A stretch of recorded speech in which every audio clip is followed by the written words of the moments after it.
Welcome to the 2B's TV channel. In this video, I'm going to explain why it's very important for Aaliyah's music to come to streaming platforms sooner than later. It's been 19 years since Aaliyah died in a plane crash, which abruptly ended a life and career that didn't get to see its full potential. Unfortunately, millennial parents can't introduce Aaliyah's music to their children because there's no trace of her music anywhere online and no one uses CDs anymore. At the end of 2019, a fake page posing as the singer's uncle, Barry Hankerson, teased that her music was coming to all streaming platforms in celebration of her 41st birthday in 2020. But Barry is 73 years old and he's most likely not even active on social media. But it's upsetting me and my homegirls that we can't access Babygirl's music on the internet because her legacy deserves so much more. But there's one man who is single-handedly killing her relevance, and that's Uncle Barry. Barry Hankerson is an old-time Harlem music executive who founded Blackground Records with his son, Jomo, in the early 1990s. Aaliyah signed with Jive Records when she was 14 years old, who was the distributor for Blackground Records. But they felt like she needed more development. That's when Uncle Barry paired her with R. Kelly one summer to work on her debut project, Age Ain't Nothing But a Number, in Chicago. The label was happy with the album, but Aaliyah's working relationship with R. Kelly came to an end once Vibe published a bombshell report exposing their illegal and underage marriage. It was time for the singer to rebrand. Uncle Barry inked a distribution deal with Atlantic Records, moving his label and Aaliyah over to Atlantic. Hankerson gained control of Babygirl's masters in the process, and he replaced R. Kelly with Missy Elliott and Timbaland to work on her pivotal album, One in a Million. At this point, Uncle Barry signed Timbaland, Magoo, and Static Major.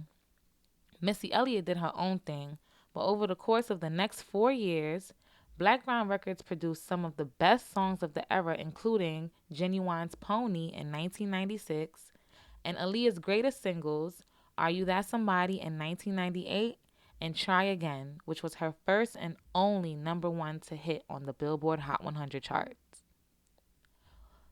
By the turn of the new millennium, Aaliyah was no longer a poster child and transformed into a sexy R&B sensation. She was about to start getting them Hollywood checks after starring in Romeo Must Die and Queen of the Damned. But she died in a plane crash after filming her final music video for Rock the Boat. Not much is known of Uncle Barry, but sources close to him say that he was completely distraught after Aaliyah's passing and he never fully recovered. He had promising acts on the label to uphold the background legacy, including a young Tank, Tony Braxton, and even JoJo, but then the lawsuits started rolling in. Braxton, Timbaland, and JoJo all sued Uncle Barry for breach of contracts and ultimately holding them back as artists. A former Blackground producer named Jeffrey Walker fired off a lawsuit after the IRS sent him a $200,000 tax bill for income that he never received. This case is still ongoing, but all the other cases were settled out of court and NDAs were signed. JoJo spoke to the Fader in 2016, and she didn't say much about her departure from Blackground, but her vague statement was very telling.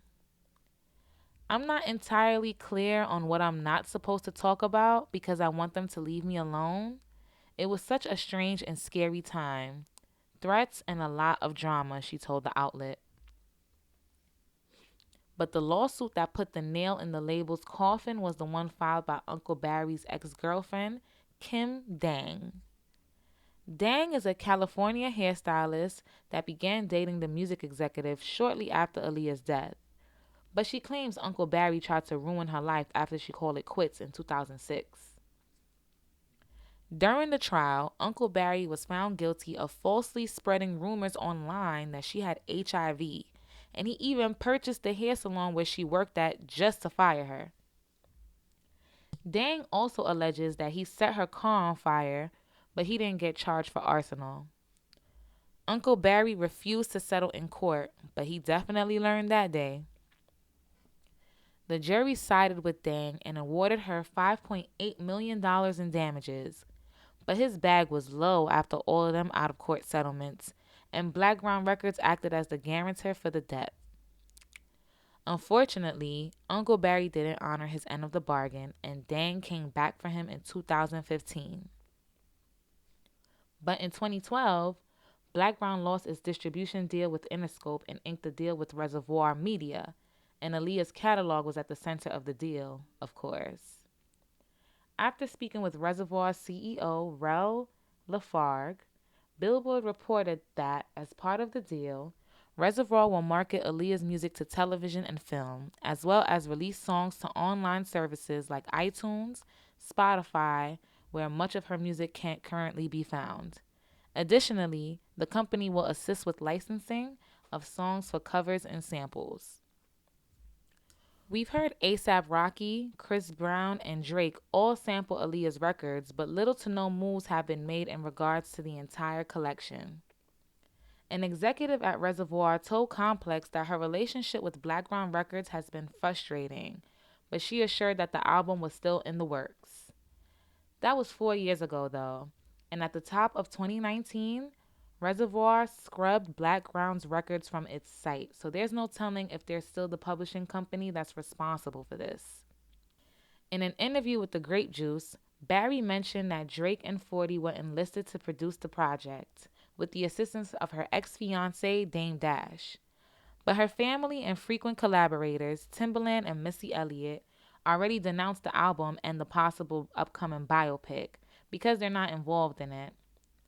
Uncle Barry has authority over Aaliyah's estate and royalties and said he's moving forward without the family's approval. But 40 backed out of the project because of the negative press. Very little is known about Uncle Barry's personal life, but his ex-wife Gladys Knight describes him as very evil. His last known ex, Dang, accused him of trying to ruin her life and even setting her car on fire. He also has complete control over Aaliyah's estate, which his sister Diane Houghton, Aaliyah's mother, is shut completely out of. I don't want to start no bochinche, but Barry doesn't seem like he's in good standing with the people who were once close to him. Hopefully, he can stop dragging his feet in time for the 20th anniversary of her death by next year, because as you've heard in this video, there's literally no logical reason why Babygirl doesn't have an online presence. She left a huge fan base behind, and we'd all like to see the direction that she was heading in before she was called home.